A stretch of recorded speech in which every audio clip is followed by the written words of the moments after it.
Hello everyone, my name is Joshua Zamora-Griego, and I'm here to talk to you about my potential business idea, Green Grow Media, which is to drive sustainability in the lab-grown meat production market, which then would help water resource use.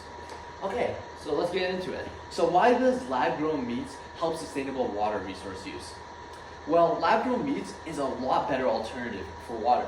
For example, the water usage could drastically change by 82 to 96% if we start using lab-grown meats. This would also eliminate agriculture runoff, and then water could be used more efficiently for media and recycling, like I'm about to show you later with our product, the EcoLoop.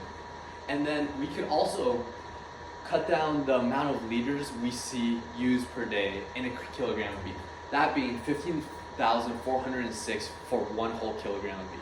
And that is our overall objective.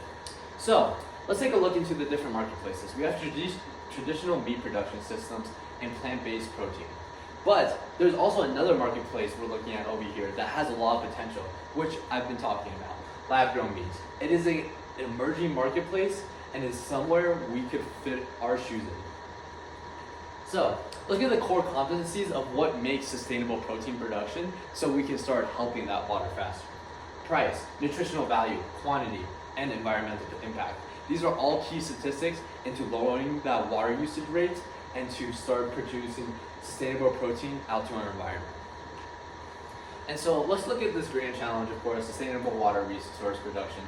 And so I just did a quick brief down layer of how the lab-grown meats process is used. First, it starts off with cell collection from animals. The cell is then cultured within growth media, and then tissue is formatted and put into the scaffolding, and then it is harvested with lab-grown meats and is packaged and distributed. But where I want to step in with my device is the media collection and recycling, the media filtration and decontamination, and the nutrition and replenishment system that goes along with this process. So here comes my idea, the EcoLoop, which is an advanced media recycling technique for efficient, sustainable, and solution to improve media quality. And so how does EcoLoop work? It goes through 4 different stages. The filtration and decontamination system of this closed loop system. It goes through the enzyme neutralization. It also goes through the UV sterilization phase, but it doesn't always have to go through that. That's just to get a read. If we turn on the UV sterilization every time, it will essentially kill the growth media, and that is not something we want to do if the media is actually recycled properly. But if that goes all well and good, then I'll just skip straight over to the nutrition and replenishment and quality control so we can keep that media running in full circle.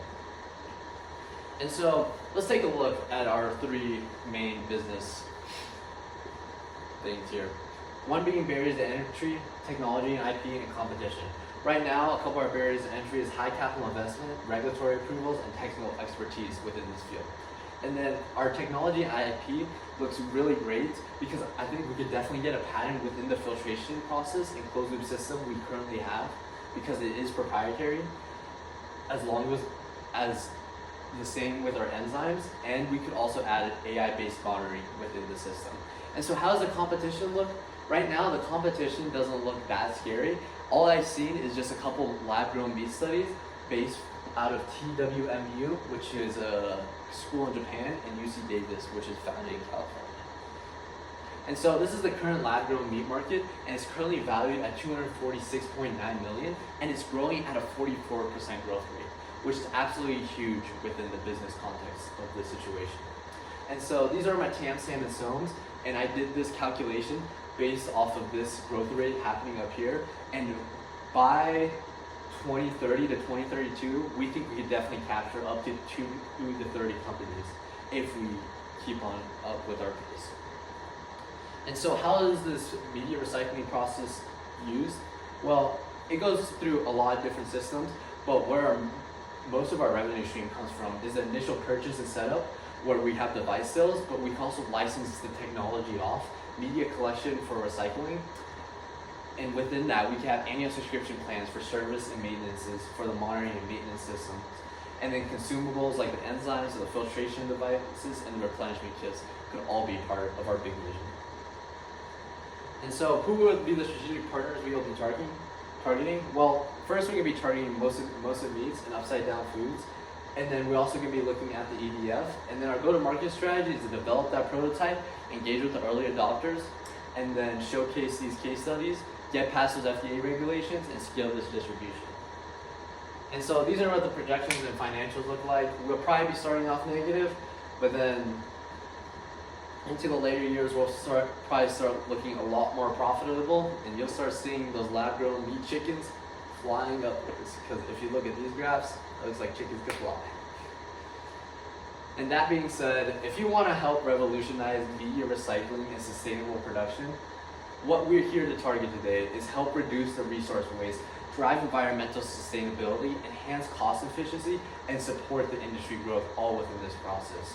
By cutting the media waste by 40 to 75%, we have a lot of potential of scaling within this market. And by enhancing the cost of efficiency, we can help minimize the water usage that we talked about later. So that being said, thank you guys for your time and help join me in sustainable protein production essential. Thank you.